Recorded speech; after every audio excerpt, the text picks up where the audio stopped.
Bonjour à tous, je suis ravie d'être de retour après quelques mois d'absence. J'espère que vous allez bien, moi ça va beaucoup mieux. Et aujourd'hui on va parler de sommeil. Parce que depuis que je suis adolescente, j'ai pas mal de problèmes de sommeil, j'ai beaucoup d'insomnie, beaucoup de problèmes pour m'endormir et parfois des réveils nocturnes où j'ai beaucoup de mal à me rendormir. Alors ça m'a jamais vraiment dérangé plus que ça, mais puis j'ai eu 2 enfants qui ne faisaient pas leur nuit, donc du coup je dormais mal mais j'avais une bonne raison de ne pas dormir. Et une fois que mon deuxième enfant a commencé à faire ses nuits, je me suis rendu compte qu'en fait, même en étant épuisée, je dormais pas ou pas assez, ou en tout cas je dormais assez mal. Et là je me suis dit, si effectivement quand tu es vraiment épuisé, que tu as passé plusieurs mois sans vraiment dormir et que là même tu n'arrives pas à t'endormir, ça veut dire qu'il y a vraiment un problème de fond. Donc je me suis dit, prenons des mesures, arrêtons de penser à pourquoi ça va pas et passons à l'action. Donc aujourd'hui j'ai partagé avec vous quelques idées qui m'ont permis d'améliorer mon sommeil et de dire au revoir à mes insomnies. Et ça, dormir et dormir vraiment d'un sommeil profond, ça change complètement la vie. Ça change aussi bien les nuits que les jours. J'ai commencé par lire le livre Why We Sleep. C'est un scientifique qui explique en gros quels sont les impacts du sommeil et surtout du manque de sommeil sur le corps. En fait, simplement, le corps est complètement perturbé quand il ne dort pas assez. Et depuis que j'ai lu ce livre, que je vous recommande à 1000%, je vois plus déjà le sommeil comme une perte de temps, comme je pouvais le voir avant. Avant, je me disais, voilà, si je passe 8 heures à dormir, c'est autant d'heures que j'ai de moins à faire des choses dans ma journée. Et maintenant, je vois vraiment le sommeil déjà comme un cadeau que je me fais.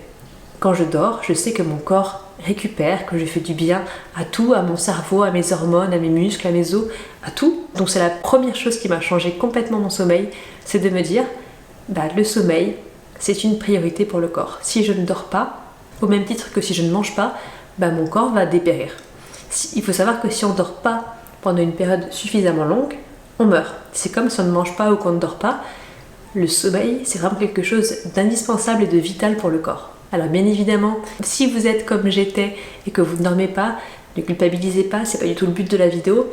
Le but c'est vraiment de un peu changer de vision sur le sommeil et de plus voir ça comme une tâche qu'on appréhende, mais comme vraiment un moment, c'est un cadeau encore une fois qu'on se fait tous les jours.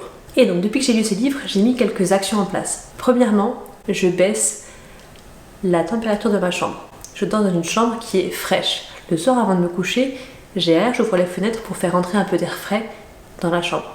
Ça paraît tout bête, mais être dans une chambre à 18 degrés au lieu de 20 degrés, ça fait toute la différence. Vous voyez, comme vous dormez mal l'été pendant la canicule, c'est exactement le problème. Quand il fait trop chaud, le corps n'arrive pas à se mettre en mode sommeil et vous avez un sommeil plus difficile ou moins profond.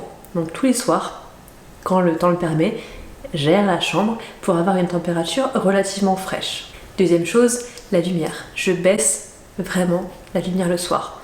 Idéalement, je ne mets pas ou peu de lumière le soir. Alors bien évidemment, comme il commence à faire nuit assez tôt, on est en octobre, on est fin octobre, il faut forcément un petit peu de lumière le soir. Mais souvent, je mets des petites guirlandes qui sont pas très intenses et ou des bougies. Mais vraiment, on fait une lumière très tamisée le soir pour que l'organisme comprenne qu'il est temps de s'endormir, qu'il est temps de se poser, qu'il est temps de se calmer.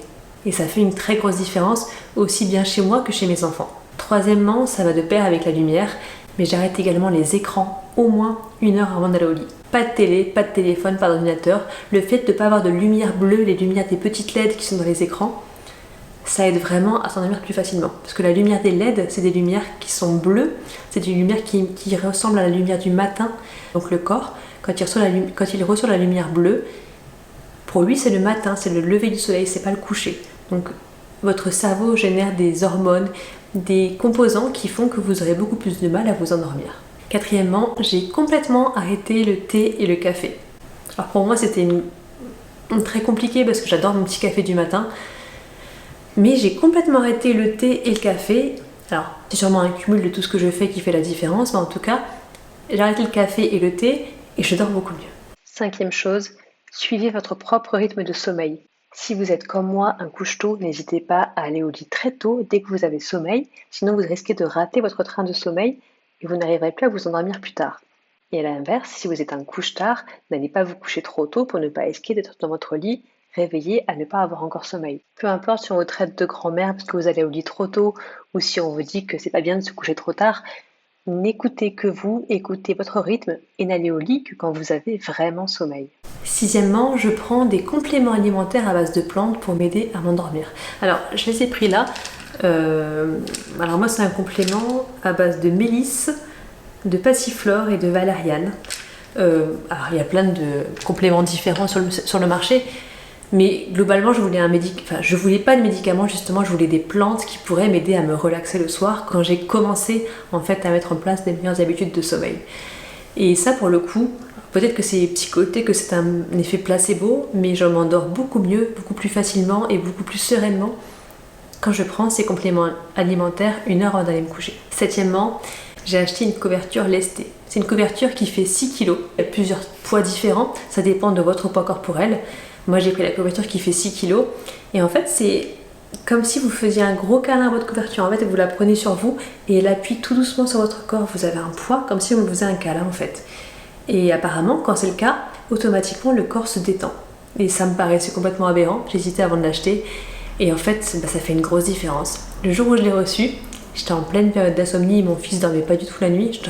Je dormais 3 heures par nuit depuis des mois et des mois. Je l'ai reçu. Je me suis mise sur le canapé, comme ça je me suis allongée et j'ai fait une sieste d'1 heure tout de suite. Donc ça n'arrive jamais.